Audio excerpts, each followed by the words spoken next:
Now then, guys, welcome back to the Liverpool Latest stream on the George Scaife LFC YouTube channel. Hope you're all doing well. New camera today. Hopefully it seems an improvement on the face of it. We've got a lot to go through, specifically really with Gakpo. I want to talk Gakpo for a lot of this because I think some of the response yesterday, some of the reaction from the game has been absolutely shocking. I think it's been so unfair, so unjust. Guys, if you're in the TikTok comments, get into the YouTube. Let me know your thoughts and feelings down below. Make sure you subscribe, by the way, if you're new around here. It's only the start on this channel. People are flooding in there. There's 3 people in here. Hello, them 3 people. So there's a lot to talk about with Gakpo. I also want to, go through the game yesterday because there's a lot to unpack in terms of who started the game, who finished the game. I think McAllister should have played more. Did Liverpool win the league? For me, yes, I've got to say. So in terms of Gakpo, let's just start there.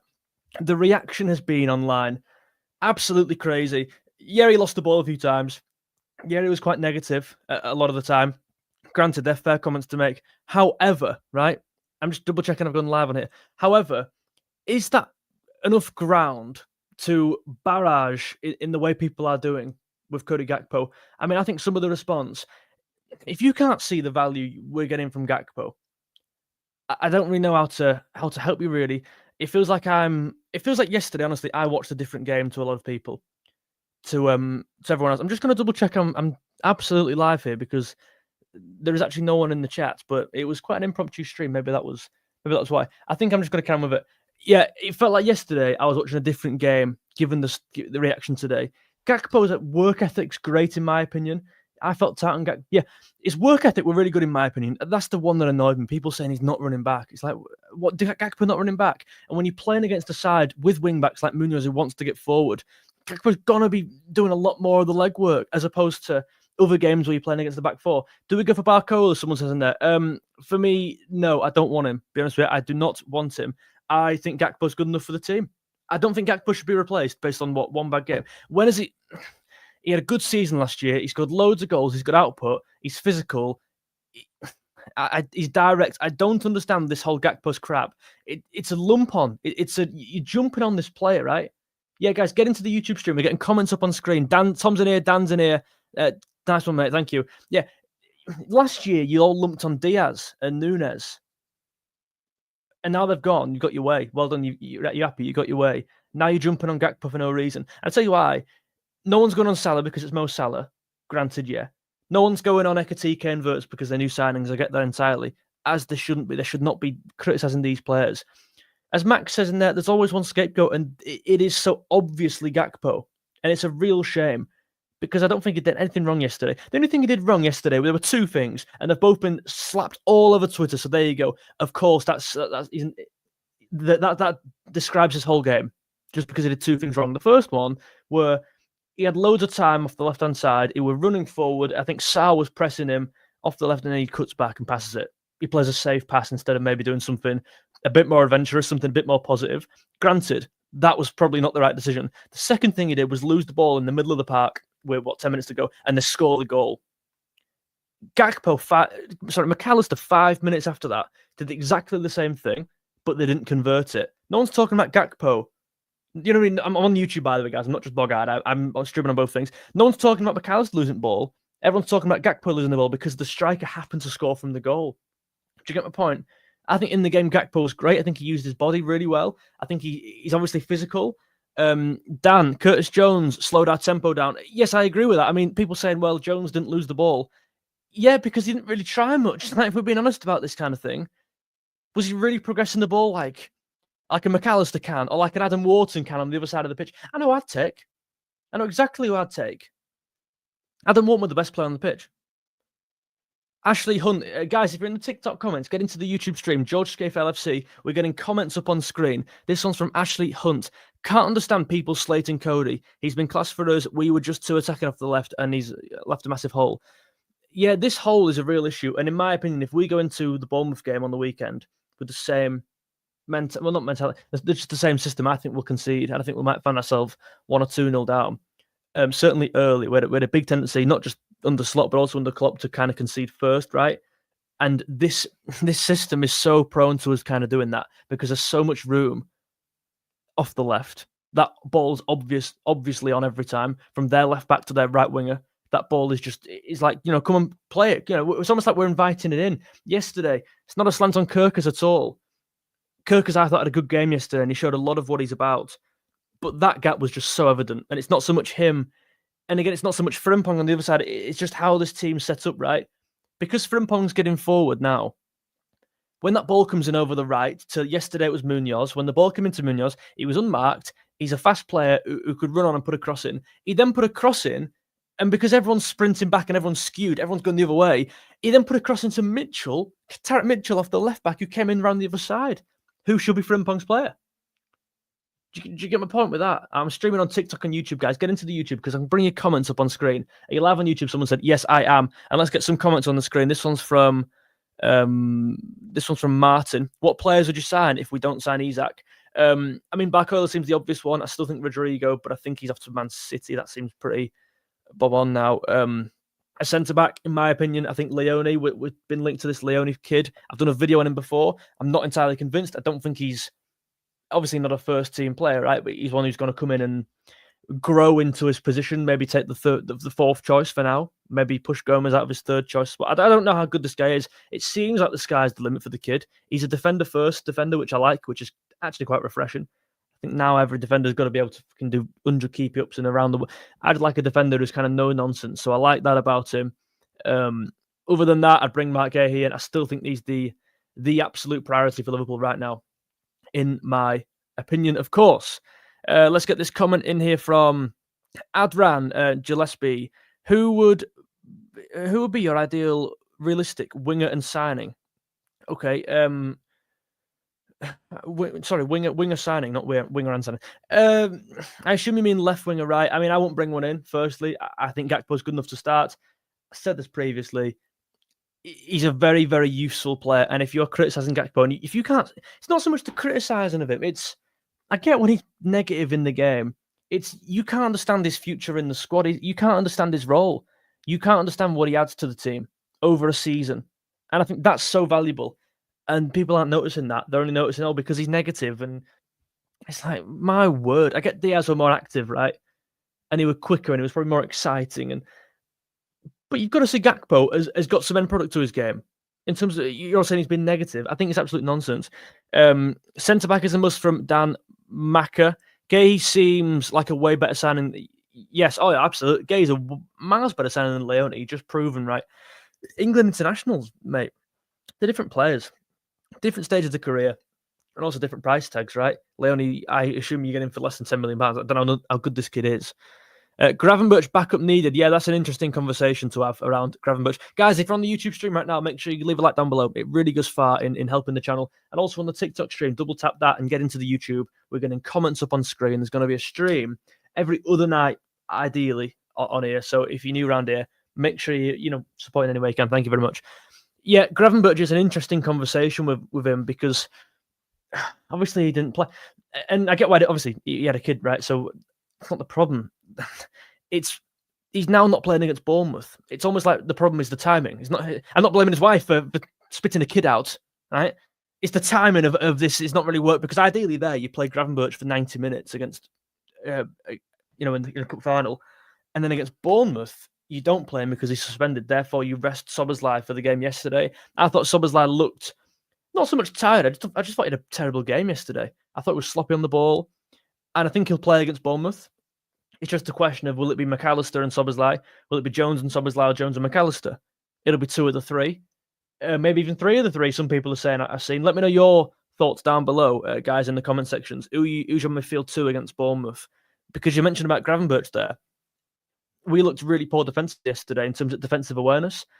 I think Szoboszlai offers a lot. I think Jones offers a lot, but that is not an attribute they both combine in defensive awareness, right? Between them, they've not really got much. So arguably we need a DM as well. I just don't think we can afford to bring in another midfield player, another player in general, right? Especially if Isak signs. So we get McAllister and Szoboszlai against Bournemouth there. McAllister and Endo, we'll get this on the screen now. Endo, why would you start Endo? I personally wouldn't, to be honest with you. I don't think so. In my opinion, I entirely see why Curtis Jones, if Jones starts, I see why. Do you not see why? Because it's almost tailor-made for him, that game. At home, first game of the season, they like to press, they like to come at you, Bournemouth, and Jones is very press proven, press resistant, I guess, as well. Like, I feel comfortable with Jones there, holding the fort at home against Bournemouth's first game. Not that I wouldn't feel comfortable with Szoboszlai playing in there. I would, of course, but I prefer Szoboszlai in the bigger games. Your Arsenal, your Newcastle in the subsequent weeks. You save him for that, surely. Max Mason, Szoboszlai's an 8 doesn't work, in my opinion. He's way too sloppy on the ball. Give it away. It's an interesting... I hear what you're trying to say about him being sloppy on the ball. I personally disagree. I think he made a few mistakes yesterday. There was one terrible one where he had so much room, right? And he's running forward, and then the guy behind him just nicks the ball off him, and Salah's like, "What the hell are you doing?" So things like that are an issue. There was one instance I've done on my on match reaction today.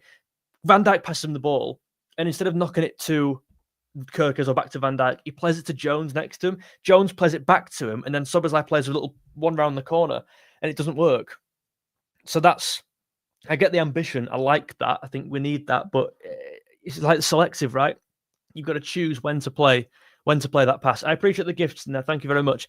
Guys, if you're not already, make sure you subscribed to the stream, and also leave it a like. Give it a like down below. I'm just going to edit one thing, and then I'm pretty much fine. Hold on, talk amongst yourselves.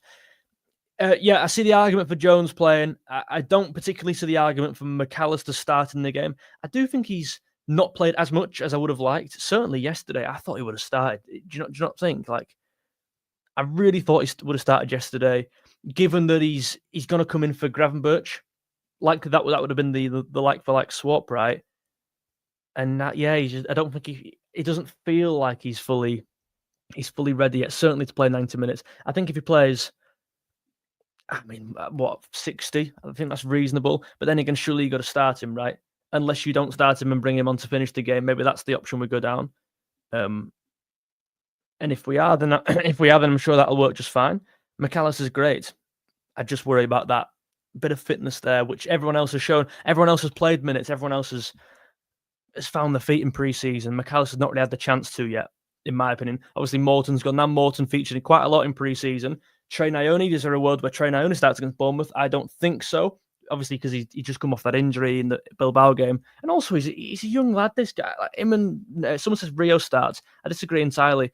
With Nyoni and Rio, I like how they're both coming through together. I think that you risk kind of, as fans, grouping them as one, comparing them, which you probably shouldn't do as such. But I don't think you should expose these players too soon. Let's get some comments read out in the stream, guys. If you're in the TikTok stream, get into the YouTube stream. We're getting comments up on screen. We're going to get them all up right now in a second. Get into a George Scaife LFC. Excuse me. Right, let's get through some of these. This one is from... Let's start here with Max Mason, a long-term follower of the channel, mate. Hope you're well. Szoboszlai got poor decision-making. I disagree. Again, I disagree. Yeah, he didn't have a good game yesterday, but I don't think that can brand him. You can't paint him with the brush of yesterday's game. He's way better than that. We know he's way better than that. And I think Liverpool fans have been slightly too short-scoped with their criticism here. We know Szoboszlai was better than yesterday. We know Van Dijk and Salah were better than yesterday. I'm not writing them off. I'm not saying Van Dijk's got poor decision-making just because he made 2 mistakes yesterday, in my opinion. It was probably a fault at fingerprints over both goals, you've got to say. And actually, you know something, like it wasn't even just the penalty. It was the letting the guy through for the penalty, letting Mateta through. I think that was maybe not even worse, but it was also very noticeable. Szoboszlai is awful as an 8. Interesting. This one's from Almost Everything Soccer. Is it only me, but I've been disappointed by us so far this season? Do you know something? I almost agree. I do think we're a bit further behind than where we should be at this point. And I hear the argument, I know, George, it's pre-season, but isn't that the point of pre-season? Isn't the point to get to where you need to be? And I get it's the first week, by the way. And I think the main counter-argument to us being far behind is we've brought in 4 or 5 new signings. It's going to take a while to settle in. Certainly in sync, right? These players, it's one thing coming into a team, it's another thing coming in and playing together with 4 lads as well, like 4 of them doing the same thing. So I get there's going to be this grace period and this stumbling block, which we're just getting over now, I think. And I don't think in attack we've been terrible. I don't actually think, weirdly, right, that's been the problem. I think Wirtz and Ekitike have both been great. And it's not like, you wouldn't tell it was their second, third, fourth game. I think it's just been at the back. And yeah, we've got 2 new signings in there, Kirkers and Frimpong. They're going to take a while to settle in. However, not as long as some signings. Like, how how long do we take this? If we're not working by game week 3, 4, 5, are we still going to be using the whole, well, we've signed loads of players here? Is that going to be the excuse? Because I don't think it can drag on like that. And I'm not saying it will. I really do believe this will be sorted in 2 or 3 weeks. I just think it takes a while, a little time, a little grace period, as I say, to get into your rhythm. However, Kirkes has come from the Premier League to the Premier League. Frimpong has come from the Bundesliga to the Prem with his mate Wirtz. In terms of settling in, I don't think that should be a problem. The leagues are quite similar as well, probably the most similar to the Prem, I'd say, the Bundesliga, right, in terms of the kind of fast pace of it. So I don't think there should be a massive, massive transition for all the players. Maybe Ekatike more so. But other than that, I don't think there's many excuses after game week 3 or 4. So I think now we can be fine with it. And I think also, I think you've got to think about the impact we've had from Jota, and them players are going to be. It's unbelievable to think they're still kind of playing and with their head up and smiling, and that must be a massive thing to get over as a player. Like it is for us fans, right? These lads knew him; they were brothers on the pitch, right? So if we don't start very well next season, I think there's going to be a lot of fans losing their shit because we signed a lot of players. But in reality, I think we've just got to give these things time. And if it doesn't start so well, I think you just, I trust these players to get their act together when that happens. I think we'll be fine, guys. I do think we'll be fine. Let's get this one on. Guys, if you're in the TikTok, get into the YouTube stream. We're getting comments up on the screen. Come on, you Spurs. One of the members right there on the music channel. We're going live on the music channel at 10 p.m. tonight. That's George Scaife Music on YouTube if you're interested. Think it's just getting the new defence to act as a unit. I think that's entirely the problem. I think that's the only problem right now. Maybe not the only. I think a couple players aren't playing the best game. Salah yesterday was, not that he was poor, he just wasn't in the game, right? And I think Salah's got a completely different role this year. Neve, come from the TikTok. Nice one. Right, let's get that on stream. Get into the YouTube stream now. We get comments on screen. The thing with Salah is, it's go to the YouTube but can't comment unless I pay. What do you mean? No, mate, you've got to be a subscriber, mate. You don't have to pay at all. That's members only. That you don't have to. You'll never have to pay to comment on YouTube. That'll never be a thing ever. And if it is, you can shoot me. You just got to be a subscriber for like a minute or something before you can comment. That's all it is. It just says bots. You get so many people in like spamming. It's a nightmare. What was I saying then? Yeah, Spency's in the chat. One of the members on the channel. Everyone hating Gakpo just because they are finding a reason because they want back early. Maybe that's it. Salah was much worse. I think Salah was certainly quieter yesterday. I don't think either were terrible. I don't think Salah was terrible. I just thought he was a bit quiet. And this is interesting with Salah. He's got a new role this year. Guys, if you're on it, make sure you're leaving a like on the stream and supporting. Salah's got a new role this year, both where his position is and also his role in the squad, right? He's not so much now, obviously, our best player. Wirtz has come in and he has something to say about that. Salah's role on the pitch is also changing. He's playing probably a bit more. You'd like to think more of an inside forward this year, with Wirtz maybe overlapping, Frimpong overlapping, Bradley overlapping. He's going to be getting probably, think, less of the goal share. It's going to be spread around between Wirtz and Ekatike and Gakpo. And so I think Salah's going to have to adapt. And I think that's the period we're in now, because he wasn't very good yesterday. He was very quiet. He really went missing. And in the cup final, it's a friendly in my opinion, but the cup final, Wembley, you've got to step up, and he didn't. Same with Van Dijk. Don't know why he was quiet. Joaquin is in the chat, one of the best names in the world, Joaquin Gakpo. I saw an image today of each player's position based on where they had the most touches, right?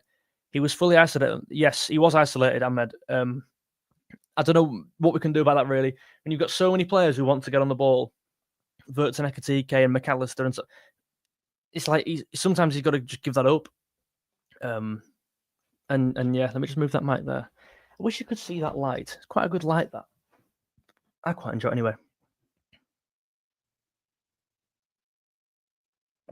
Guys, if you're in the TikTok stream, get into the YouTube stream. It's a quiet one tonight, Monday night. I'm not sure I prefer these 9:30/10 o'clock streams. I don't know. I just think when I first went live, there were 200 people in here. And maybe that's because I went live at like 4 p.m. I don't know what the optimum time is for these streams, so I'm still kind of working on it. Leoni or Gehi, or both. Well, I mean, ideally both, right? But Gehi, definitely. Neve, it was such a shame that we relaxed for too much. Yeah, I agree with that. The second half, I mean, we made them changes, went to a 4-2-2. and I thought we were terrible. I thought it was really brave of us to do that. I mean, we've not done that all pre-season. I get we did it last year at times, but we had a Szoboszlai in that front two. We had a Jones, we had a Jota, and they'd done it for a while. Like we went pretty much, well, I don't know, 10 games in a row playing that same formation. We did it against Man City, Chelsea, I believe, maybe as well. But we've not done it in pre-season, and the press didn't work. There was actually no press. There wasn't a press. We were literally sitting off them. It would night and day. There was no middle ground. It wasn't even a mid block. It was probably a low block, if anything. Joaquin, I'm really disappointed on Virgil. Yeah, Virgil was really an issue, mate. Not an issue as in long term. Get him out. Get him gone. He just had a poor game. I think he was a lot of the reasons why we were so vulnerable in that game. Players have bad games. It's like, get used to it, you know what I mean? Everyone has a bad game. What do you think Slot feels they need? Why do you think Slot... I don't know. Do you reckon? A lot of our new players are quite similar to our old players. I don't know about that. I think Frimpong's entirely different to Trent. I know they're both great, but they're different fullbacks entirely. Trent's more of the... They're both involved in the first phase, but in different ways. Trent wants to give the ball, whereas Frimpong wants to run with the ball, and Trent's just going to pass the thing. Frimpong's going to run with the thing. I think it's as simple as that. I get the Kirkers Robertson comparisons, but even that, maybe a comparison with Robertson 2018, 19, 20, but not so much now. I think they're entirely different left backs. So I don't know if we really have. I mean, the only Ekitike similarity I can think of is Firmino. He's like a Firmino / Gakpo, Ekitike. He's got the frame of Gakpo, but the intricacies and the skills and the technique of Firmino, the little flicks he was doing was so nice to watch, wasn't it? How nice was that? Guys, if you're in the YouTube stream, make sure you leave a like down below if you're enjoying. We want to try and get 100 people in here if we can. It'd mean a lot. Let's talk about Tsimikas. We've not spoken about Kostas Tsimikas yet. And this is an interesting one. Guys, I'm going to leave the TikTok stream, get into the YouTube now. George Scaife LFC. I'm just going to leave that there. We need to talk about probably Tsimikas because I thought he was going to leave a while back. I think a couple people thought it'd be Robertson. It's pretty bob on though. I think pre-season's been a big teller of that. Robertson's, I assume, played more minutes. I don't really know. I think they both played a lot, actually. A lot of centre-back. Simeon, Sosa. Yeah, it is. And for the gender, low-key, pissed me off. I'm happy you've come back to YouTube. Oh, my man, thank you very much. That's crazy. 21-22. Anfield agenda, yeah, it's one of them in that he knows the game. He knows what works. It'll never be like that on here. I'll show you that. Tsimikas going definitely means we're signing the centre-back. Robertson was seen as a backup. Yes. I don't think that the backroom staff are that naive to not bring a centre-half in. Do you know what I mean by that? Gay comes in January. Well, as much as we go, do you reckon we'll bring one in? Do you reckon well, hold on. Surely their opinion means more than mine. They know what they're on about more than me. And I just don't. I just think if I think it's the obvious problem in our squad now, if I think it's the obvious gaping hole, surely they are seeing that as well. They're not bad, these lads in the back room. They're half decent. I just don't think we'll be as naive into not bringing a centre-back in, whether it be Leoni, whether it be Gehi, whether it be both of them. We need a body in that team, don't we? I don't care who the hell this guy is. And I don't want all this like, there's this guy who's a centre-back, but he can play as a left-back and he can also fill in as a right winger. Bring a centre-half in. What the hell's the problem here? Gone are the days of bringing one player in who can play one position well. 100 people in 100 seconds. Yeah, man, that was crazy. Kostas being a good servant to the club. Oh, absolutely, yeah. No dissing on him. Absolutely not. My dad is so... Yeah, nice one, thank you. And for the gender, yeah. He seems a nice fellow, though, but it's not for me. Not sure Elliot will go now. Look, okay, interesting. We look thin up top. Szoboszlai and Jones competition gone at 10. Yeah, I mean, I think Elliot will leave, to be honest with you. I think the reception he got from... Looks like I can move this camera now. The reception he got from the crowd at Bilbao, I think, was telling as to where his future is now. I think he's probably the most likely player to leave now behind Chiesa. If you had to put in the comments now, guys, who would you reckon, if one guy was going to leave now, one of the squad, and just ignore Tsimikas, because it looks like he's pretty much gone, other than Tsimikas, who would your player be? For me, it's Chiesa. Then probably Harvey Elliott. What's your opinion on Nunes going, says Alf BL. Guys, leave a like on the stream if you're enjoying. Please leave a like. It really goes far. You know what I mean? It's entirely free. It costs nothing, and it really supports if you're in here. And you're thinking, wow, this stream's great. Leave a like. Nunes, it was time for Nunes to go. I think most people would agree. It fit both parties. we're in a big transition right now, and it made sense for him to leave, I think, at this point. Although the what's it called? The signing video at Al Hilal really reeled me back in. It did it for you as well, because I think it did for me. Right, so the one player who you think will be leaving, Harvey Elliott, who should we sign to be our backup strike? I don't know. I don't think we need one. Chiesa. Would you not trust Leoni? I'd love to trust Leoni as a backup centre half, but it's not his position. We don't need him to play there. That's the thing, in my opinion. Not only is he a young player who you shouldn't be throwing in, he's also a midfield player. Do you get my point? He's not a centre back, as good as he was against Bilbao, in my opinion. This one's from GK. Don't see how he can let Chiesa go. I mean, I do. Firstly, he's not done much in a Liverpool shirt to prove anyone that he deserves to stay. I mean, granted there was injuries, and actually most of that, can I just say, if not all of it, was not his fault. He was not played. It wasn't screaming to me that he wasn't interested or wasn't training or wasn't asked. He was injured and then he wasn't played. There were times where we're all going, bring Chiesa on, and he just wasn't coming on. So it's not his fault at all, but that's the way it is, right? I'm looking at Doak compared to Chiesa. Doak can do exactly what Chiesa did last year. I just think he can, and more. I think Doak's got a higher ceiling. I know Doak's got a higher ceiling than Chiesa. I think he's a different threat off the bench as well. I think Doak's a completely different type of winger. Maybe less so much prolific in front of goal, like Chiesa is more so. Get a centre back with the Elliott money. Yeah, that's an interesting one. I don't think we need to sell Elliott to get a centre back. I think we can just do it now, I assume. I think Bajcetic leaves. I can't lie, says Joey. Interesting. I do as well. I really do. I hope it's on loan. I hope it isn't a permanent feature, because I think he's got so much potential, this kid. We've seen what he can do in a Liverpool shirt and elsewhere and abroad, but that's what's scaring me. The fact he did well abroad tells me they can just go and move there permanently and do equally as well. Do you know what I mean? There's 80 people in here, guys. We're going for 100 people. I'm going to be coming off in about, to be honest with you, 5 minutes. So leave a like on the stream and subscribe so you don't miss one. I'm going for a new camera today. Does the camera look better or not? I don't know if it... I think it does. It should be in 1080p, this, by the way. I think you can change the setting on the YouTube back down below. Leoni looks very exciting. He does. I like how he's a defender-first defender. That's really refreshing in this day and age. I feel yesterday was more of a performance of individuals, right? I agree with that. I think that's a fair comment, LFC Murphy.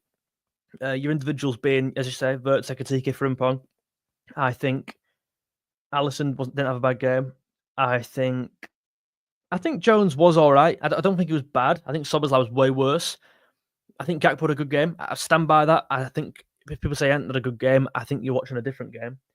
And I think people are trying to force this Gakpo thing, this Gakpo hate, and I don't get it, mate, at all. I don't get it. Leoni, what's to say? Leoni isn't too short, but if you... Yeah, exactly. He's so smart, though. His age as well. He's so mature for his age. And he was thrown in there against Bilbao. And for me, that means it's so much more than did he have a good game or not. It's more than that. The fact he was just thrown in there as an 18-year-old midfield player as a centre-back shows a lot about his character. It shows a lot about where Slot is right now with Leoni. Shows that he trusts him, right? Forget if he had a good game or not, which I think he did, by the way. It's not about that. Exactly this. I said this about Leoni. I thought his will to win and his will to win the ball back when he lost it was excellent when he played against Matt AC Milan. And I think managers just look for that more so. That really stands out in a manager as an 18-year-old who's so desperate to get in this team, as opposed to doing nice things on the pitch. Obviously, it helps if you're good on the ball, you're making great passes, you're making things happen, you're standing out. But I think it says a lot more about you as a character if you're working off the ball, you're doing these things that managers look for, which Leoni was doing. And I think that's why he got the shout against Bilbao, in my opinion. Celtic are linked to Bajcetic on loan. Interesting. Yeah, he'll do all right there. He's a good player. He's a really good player, Bajcetic. Stop talking about Bajcetic injury prone and going to be sold. Is he injury prone, though? Can you be injury prone at 20? What's he, 21? I don't know. I think that's harsh. If there was one centre half you could sign Bargay, who would it be? It would have been Zabani until about 3 days ago. I think Zabani's excellent. Excellent. I don't really know now. I really don't know now. How do you think we play on Friday? Like formation players and score? I mean, I think we beat them 2-0. I think they're Obviously, they're miles worse than last year. We'll do a full match preview on this, so make sure you subscribe so you don't miss that. They've lost 3 of their starting defenders, one of them to us, right? They're still a pressing team. They're still going to be full of energy. They've kind of got nothing to lose, really. It's the first game of the season, so it's a free hit for them, really. They'd rather get Liverpool away, out of the way, of course they would, first game. It means nothing come game week 38, kind of. So I'm going to go 2-0. I think we are still laying these bricks and foundations, and there are still issues. I just think it's a great fixture, a great first fixture. A side who, yeah, they'll be confident, but how confident can a side be who've lost 3 of their starting defenders last year? They're not just 3 of their starting team. They were 3 of their best players then. And as a unit, they were excellent. And one of them's come to us. Like, I don't know how many more players they've lost in their team. I'm not a massive Bournemouth fan. I think the manager's great. And I think, wow, we've got a new member. Hanton? Wait there. Honton. Hope you're well, mate. Honton. I'm going to add you to the banner right about now. Honton has joined the members club. Welcome. There's a lot of perks. Well, I say perks. There's you get a badge basically. That's about it. But I appreciate the support. Nonetheless, Honton, you should get a nice badge next to your name now. And also, if you're in the members club, if you're in the members club for 2 or 3 years, you get a badge every month. 2 or 3 months. You get a badge every month you are, which is pretty cool. Guys, I've been live for 30 minutes. I'm going to jump off now and get live on my music account in 10 minutes. It's George Scaife Music if you're interested. We're going to be over there. If you enjoyed this one, make sure to leave a like and subscribe so you don't miss a video. Cheers for watching, and I'll see you all in a bit. Ta-ra.